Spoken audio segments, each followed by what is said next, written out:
BA पाठ first Sanskrit प्रथम प्रश्न पत्र हितोपदेश मित्र लाभ 102 से 109 पद्य। मैं डॉक्टर मनीषा गोदारा आचार्य संस्कृत राजकीय बांगड़ महाविद्यालय डीडा। एकदा लघुपतनको हिरण्यकम आ सखे कष्टरल तरल अव्याहारम इदम कष्टरलभ्य आहारम इदम स्थानम परित्यज्य स्थानांतरम गंतुम इच्छामि। हिरण्यको ब्रूते मित्र क्व गंतव्य। एक दिन लघुपतनक ने हिरण्य से कहा, मित्र, इस स्थान में बड़ी मुश्किल से भोजन मिलता है, इसलिए इस स्थान को छोड़कर दूसरे स्थान में जाना चाहता हूँ। हिरण्यक ने कहा, मित्र, कहाँ जाओगे? तथा च उक्तम, जैसा कि कहा गया है, चलती एकेन पादेन तिष्ठि एकेन बुद्धिमान न असमीक्ष्य परम स्थानम पूर्वम आयतनम त्यजेत।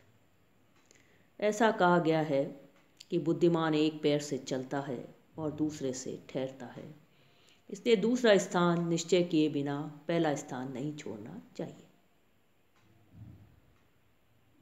ऐसा कहा गया है कि बुद्धिमान एक पैर से चलता है और दूसरे से ठहरता है, इसलिए दूसरा स्थान निश्चय किए बिना पहला स्थान नहीं छोड़ना चाहिए। वायसो ब्रूते, कौवे ने कहा, अस्ति सुनिरूपित स्थानम, एक अच्छी भांति देखा भाला स्थान है। हिरण्य को अवदत, हिरण्य बोला, किम तत्, कौन सा है?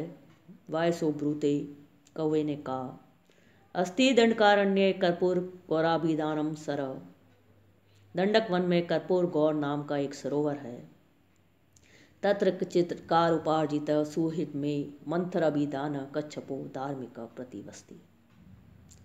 दंडक वन में कर्पूर गौर नाम का एक सरोवर है, उसमें मंथर नाम का एक धर्मशील कछुआ मेरा बड़ा पुराना और प्यारा मित्र रहता है। उसमें मंथर नाम का एक धर्मशील कछुआ मेरा बड़ा प्यारा पुराना मित्र रहता है।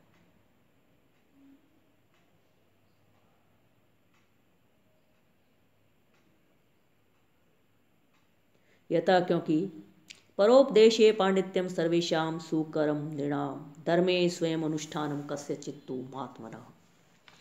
क्योंकि दूसरों को उपदेश देना सब मनुष्यों को सहज है, परंतु आपका धर्म पर चलना किसी बिरले ही महात्मा से होता है। सहज भोजन विशेषी माम संवर्तिष्यति, और वह विभिन्न प्रकार के भोजनों से मेरा सत्कार करेगा।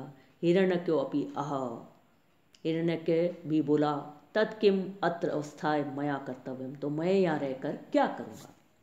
यतः, क्योंकि यस्मिन् देशे न सम्मानो न वृत्ति न च बांधव न च विद्यागम कश्चित तम देशे परिवर्जित। क्योंकि जिस देश में न सम्मान है, न जीविका का साधन है, न भाई या संबंधी और कुछ विद्या का भी लाभ न हो, उस देश को छोड़ देना चाहिए। क्योंकि जिस देश में न सम्मान है, न जीविका का साधन है, न भाई या संबंधी है और कुछ विद्या का भी लाभ न हो, उस देश को छोड़ देना चाहिए। अप्रमच, और भी, लोग यात्रा अभयम लज्जा दाक्षिण्यम त्यागशीलता पंच यत्र न विद्यन्ते न कुर्यात् तत्र संस्थितम। और दूसरे जीविका, अभय, लज्जा, सज्जनता तथा उदारता, ये 5 बातें जहाँ न हो वहाँ नहीं रहना चाहिए।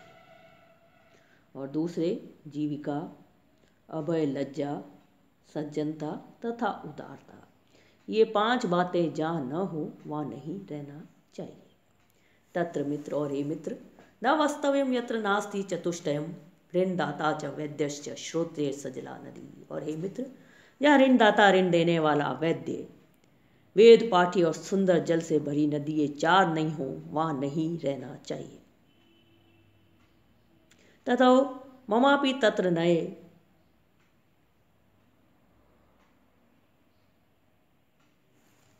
तो मुझे भी वहाँ ले चलो।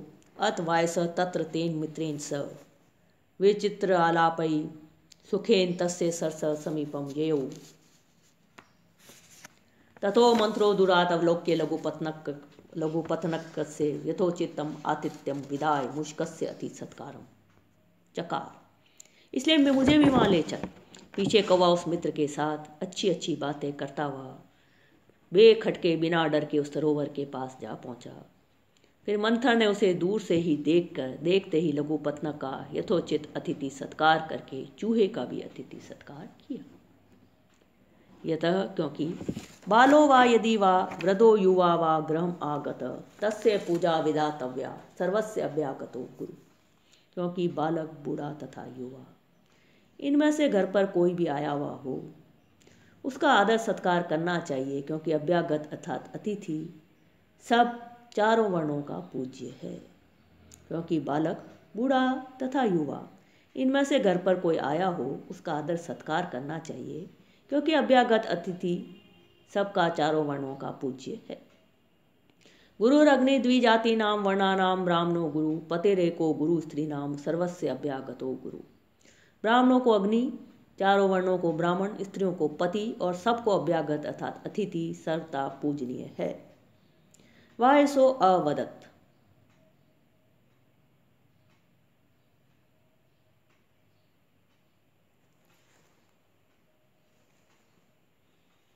कौवा बोला, मित्र मंथर। वायसो वदत् सखे मंथर सविशेष पूजामस्मै विदेहि यतो अहम पुण्य कर्मणा दुरीन कारुण्य रत्नाकरो हिरण्यक नामा मूषिक राजः। कौवा बोला, मित्र मंथर, इसका अधिक सत्कार कर, क्योंकि ये पुण्यात्माओं का मुखिया और करुणा का समुद्र हिरण्यक नाम का चूहों का राजा है। एतस्य गुणस्तुतिम जीवा सहस्त्र द्वयन अपि सर्प राजो न वर्णितवान। इसके गुणों की बड़ाई 2 सहस्त्र जीवों से शेष नाग भी कभी नहीं कर सकता है। इति उक्त्वा ऐसा कहकर के चित्रग्रीव उपाख्यानम वर्णितवान, ऐसा कहकर के चित्रग्रीव के का वृत्तांत कह सुनाया। मंत्र सादरम हिरण्यकम संपूज्य अह भद्र आत्मनो निर्जन वनागमन कारणम आख्यातुम अहर्षि। चित्र का मंथर बड़े आदर से हिरण्य का सत्कार करके पूछने लगा, हे मित्र, इस निर्जन वन में अपने आने का भेद तो कहो। हिरण्यक बोला, मैं कहता हूँ, सुनो। चौथी कथा, सन्यासी और धनिक चूहे की कहानी। अस्ति चंपक अभिधानम।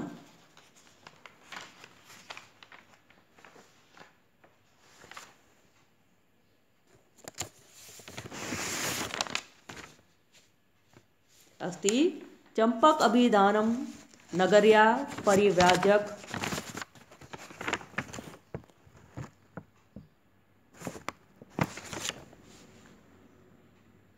प्रतिवस्ति स च भोजन अवशिष्ट भिक्षान सहितम भिक्षापात्रम नागदंत के अवस्थाए स्वपीति। चंपका नाम नगरी में सन्यासियों की एक बस्ती है। वहाँ चूड़ाकर्म नामक सन्यासी रहता था। स च भोजनावशिष्ट भिक्षान सहितम भिक्षापात्रम नागदंत के अवस्थाप्य स्वपीति। और वह भोजन से बचे कुचे भिक्षा के अन्न सहित भिक्षा पात्र को खूंटी पर टांग कर सो जाया करता था। अहम च तद अनम उत्प्लुत्ते प्रति अहम बक्ष्यामि। और मैं उस भोजन के पदार्थ को नित्य उछल उछल कर खाया करता था। अनंतरम तस्य प्रिय सुहृद वीणा कर्णो नाम परिव्राजक समायातः। उसके उपरांत उसका परम मित्र वीणाकर नामक सन्यासी आया। तेन स कथा प्रसंग अवस्थितो म्रम त्रासार्थम जर्जर वंशखंडेन चूड़ाकर्णो भूमिम अताड़यत। चूड़ाकर्ण ने उसके साथ नाना भांति की कथा के प्रसंग में लगकर मुझको डराने के लिए एक पुराने बांस के टुकड़े से पृथ्वी खटखटाई।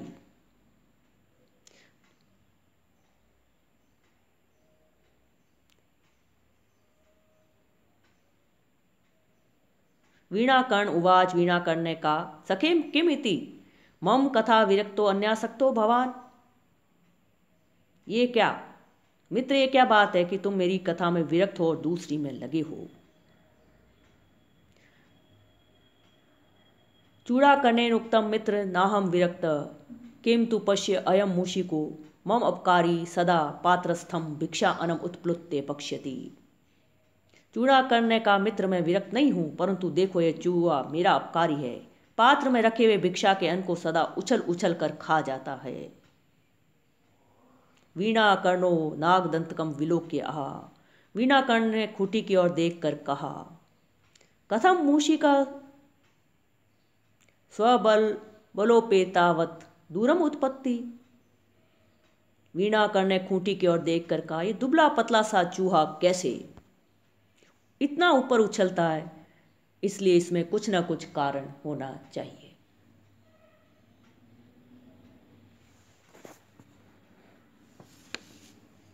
तथा चोक्तम, जैसा कि कहा गया है, अकस्मात युक्ति व्रदम केशेषु आकृष्य चुंबती पतिम निर्दयम आलिंग्य हेतुरत भविष्यति।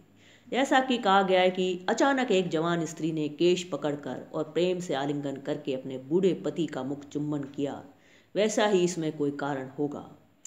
चूड़ाकर्ण पृच्छति, चूड़ाकर्ण पूछने लगा, कथम एतत् वीणा कर्णा कथयति, ये कथा कैसे वीणा कर्ण कहने लगा।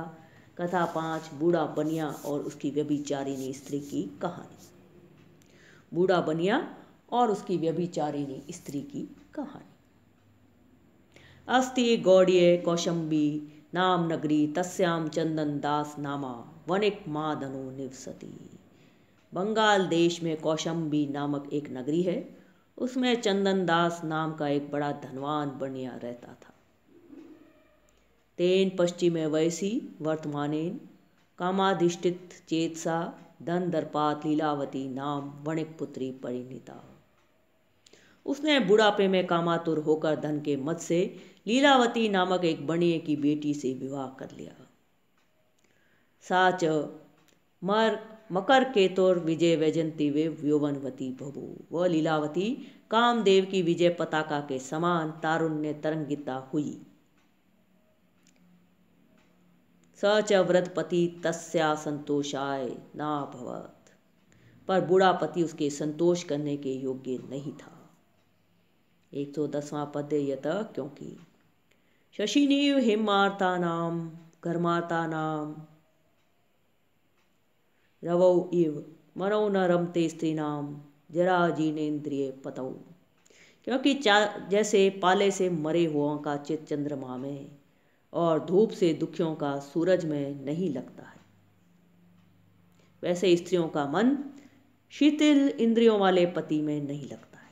जैसे पाले से मरे हुए व्यक्ति का चित्त चंद्रमा में और धूप से दुखी व्यक्ति का मन चित्त सूरज में नहीं लगता है, वैसे स्त्रियों का मन शीतल इंद्रियों वाले पति में नहीं लगता।